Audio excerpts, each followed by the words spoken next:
Okay, hello, assalamualaikum guys. Bersama saya lagi Alfizan. So, kita akan tanya assistant Google. Tengok apa dia yang dicari. Aku dah buat dah tadi. Dan dia ada macam-macam. Memang best gila. Kejap kau tengok ni. Google, ada dua, ada masalah. Google akan mengingat carian anda dan menghantar. Okay. Lah, tak boleh je. Tadi boleh. Aduh. Nampak? Aku tanya dia. Weh, sumpah weh. Aku dah ada ni weh. Sekejap. Ya Allah, kesilapan telah berlaku. Try main. Best lagi ni. Okay, try. Alamak, jangan. No. Oh, jangan. Kita akan main. Oh, peti marah. Alamak. Okay. Terget. Nah. Oh, oi.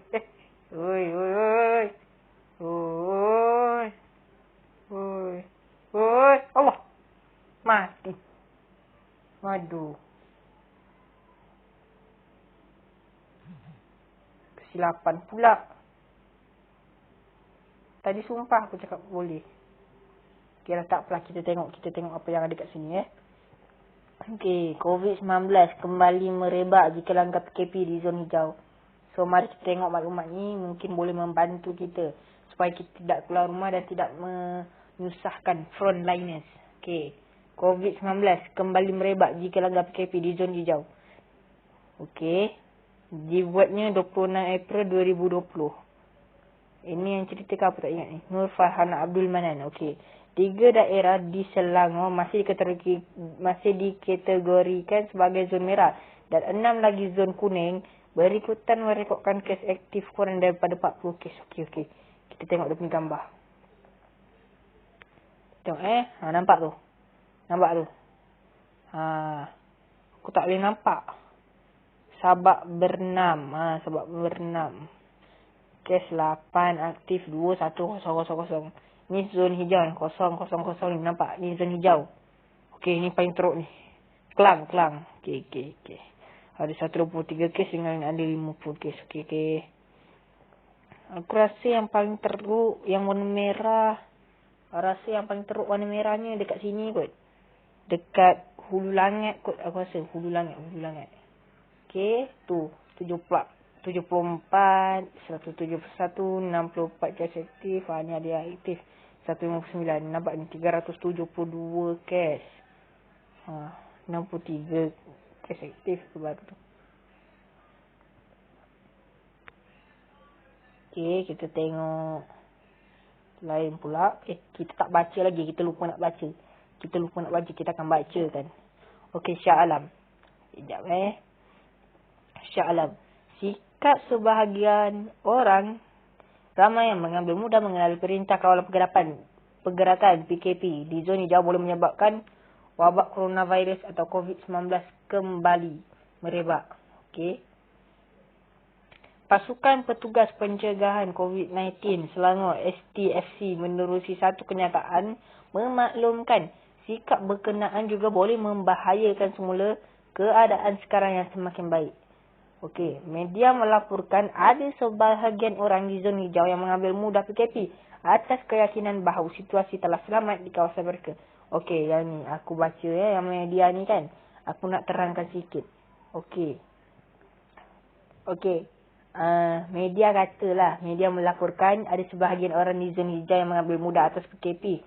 So, bila dia orang ambil mudah pasal PKP dekat zon hijau, jadi COVID-19 ada peluang lah, ada kesempatan untuk merebak lagi, makin teruk. Okey. Aku terangkan sikit, tak banyak. Tapi kalau apa namanya ni? Kalau korang ada cara tersendiri, soal apa namanya ni? Buat kajian sendiri. Buat kajian. Macam, ikutlah cara korang macam mana. Okey, aku bacakan je. Sikap sebegini sebenarnya boleh membahayakan semula keadaan yang sekarang yang semakin baik. Menurut kenyataan yang dibuat naik di Facebook. Okey. Kenyataan itu memaklumkan kerisauan terbesar adalah pesakit tidak bersimptom, asymptomatic, yang akan menyebar luas jangkitan wabak terbabit tanpa disedari. Jadi tolong patuh perintah kawalan pergerakan atau PKP dan jaga kebersihan diri. Perkara ini adalah untuk kesenangan kita semua juga pada masa hadapan. Menurut kenyataan itu. Terdahulu, STFC dalam kenyataan sama memaklumkan tiada perubahan ketara bagi jumlah zon merah dan zon kuning di Selangor sehingga jam 12.30 hari semalam berbanding kemarin. Okey. Kenyataan itu memaklumkan situasi masih terkawal dan terjaga. Namun, terdapat 1 kes kematian dilaporkan semalam menjadikan jumlah keseluruhan 15 kematian di Selangor. Sehingga jam 12.30 hari semalam, Selangor mencatat 1,338 kes terkumpul dengan 1,108 pesakit dilapor telah sembuh. Alhamdulillah. Sebanyak 1 kes baru direkodkan sehingga jam 12.30 hari semalam dan 252 kes dilaporkan masih aktif. Okey, berdasarkan infografik dimuat naik, 3 daerah di Selangor masih ditakrif sebagai zon merah kes aktif COVID-19. Termasuk Hulu Langat 100 kes, Petaling Jaya ni kot 63 kes dan Kelang yang merekodkan 44 kes. 6 daerah tersebut Gombak yang mencatat 17 kes aktif. Okey, dekat dengan Terengganu Gombak tu. Kuala Langat 7 kes, Sepang 7 kes, Kuala Selangor 6 kes, Hulu Selangor 5 kes dan Sabak Benang yang merekod 3 kes aktif di takrif sebagai zon kuning. Okey.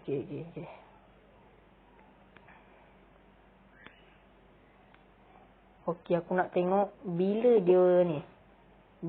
dia apa namanya ni? Bila ni?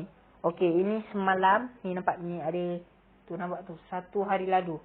Okey. Kan? Sekejap, cuba try. Hello Google. Alamak, tak boleh ke? Aduh, kesian. Tak apalah.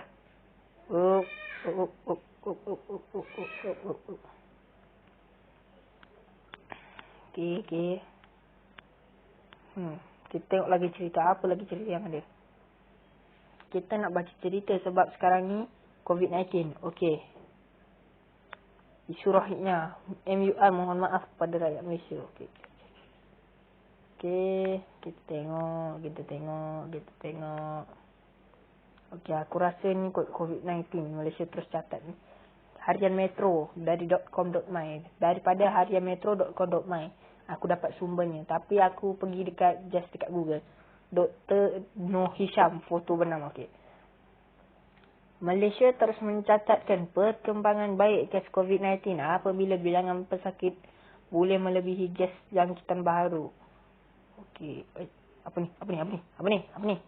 Okey, nasib baik.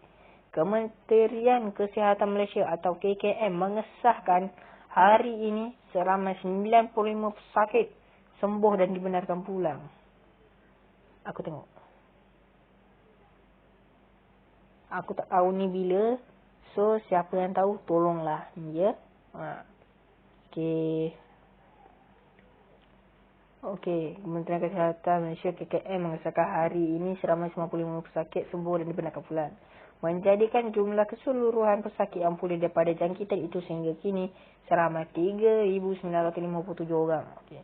Ketua Pengarah Kesihatan Datuk Dr. Noh Hisham Abdullah berkata sebanyak 40 kes baru dilaporkan setakat jam 12.30 hari tadi, menjadikan jumlah keseluruhan kes positif COVID-19 di Malaysia adalah 5,820 orang. Okey. So dalam COVID-19 ni aku sarankan stay at home, jangan pergi mana-mana. Kalau ada sebab mustahak untuk pergi mana-mana lah, macam contohlah nak pergi melawat kubur sebab ada saudara yang dah meninggal, contoh nak pergi pergi beli barang keperluan asas untuk terus hidup.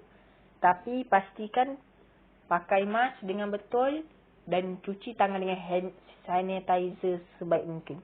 Sebab nanti kuman tu dah tak ada dah kuman tu. Okey. Ketua Pengarah Kesihatan Datuk Dr. Noh Hisham Abdullah berkata sebanyak 40 kes okey dah.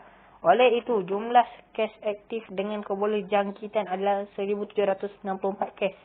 Daripada jumlah itu, seramai 37 pesakit dirawat di unit rawatan rapi ICU dengan 17 pesakit memerlukan bantuan pernafasan. Katanya dalam sidang media harian COVID-19 di Putrajaya hari ini. Aku tak tahu ni bila, tapi mungkin kemarin atau 3 hari lepas itu ini aku upload video untuk saja bagi tahu korang apa info-info baru. Okey. Dr. Nur Hisham berkata, daripada maklumat terkini yang dilaporkan ke Pusat Kesiapsiagaan dan Tindakan Cepat Krisis Kebangsaan CPRC, duka cita dimaklumkan terdapat pertambahan 1 kes kematian berkaitan COVID-19. Sekaligus jumlah keseluruhan angka korban adalah sebanyak 99 orang. Ni nampak ni. Ni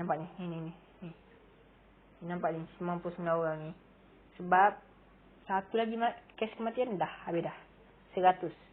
Kes kematian ke-99, kes ke-4087 adalah lelaki warga Malaysia berumur 78 tahun dan mempunyai latar belakang penyakit kencing manis, darah tinggi dan strok. Masa dirawat di Hospital Ange Besar Haji Kalsum, Johor pada 7 April 2020 dan disahkan meninggal dunia pada 27 April 2020 jam 4.31 pagi katanya. Okey.